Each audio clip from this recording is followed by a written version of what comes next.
Today we're going to look at the shadow stick method for being able to orient yourself if you're ever lost, mainly to get your true north. And it's a very simple process, especially if you're out in the woods and you don't have the tools. Maybe you don't have a compass and you need to be able to find your direction. Now all you need are just a few sticks and a rock. I'm using about a 3.5 foot. This is a cedar stick. It's very straight. The straighter the better. Then I have a 3 foot as well.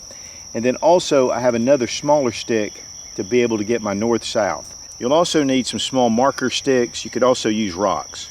Then we have a large rock to be able to hammer in these sticks into the ground. Now it's best if you have like a dirt surface, but that's not always the case. But you definitely need something that's kind of flat.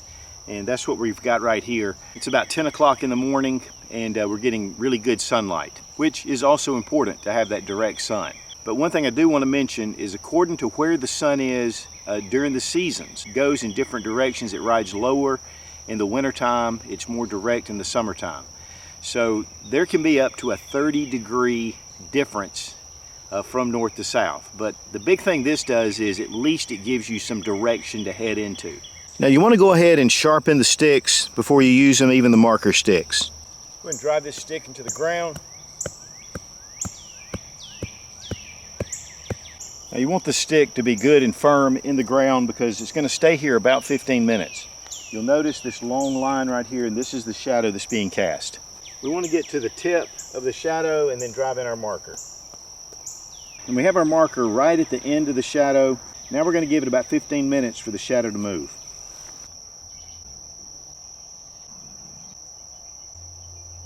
If you'll notice, the shadow has moved down here. So we're going to go ahead and put in a stick, our marker.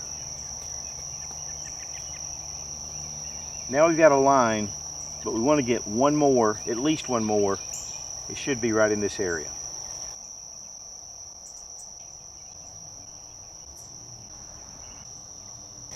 All right, we've waited another 15 minutes. Right here's the tip.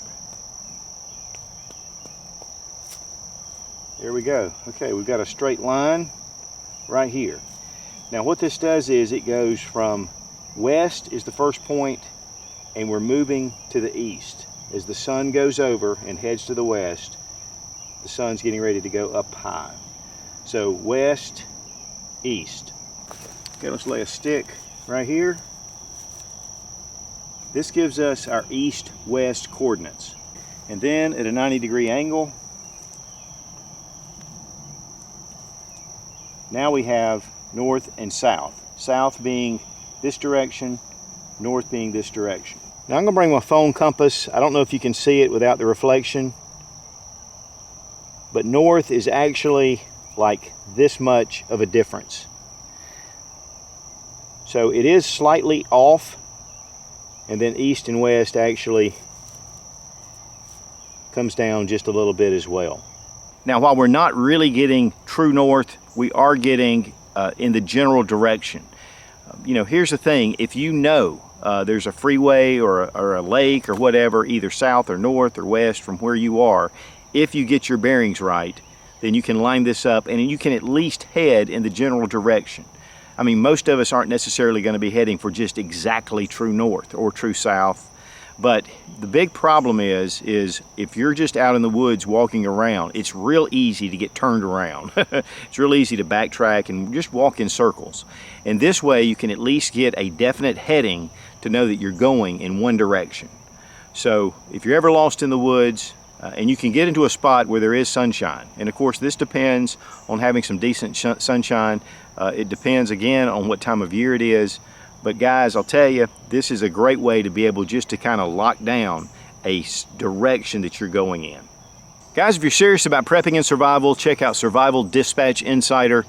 I upload one exclusive video every week to the Insider. It's one of the best resources for survival on the web. I'll have a link down below in the description. Be strong, be of good courage. God bless America. Long live the Republic.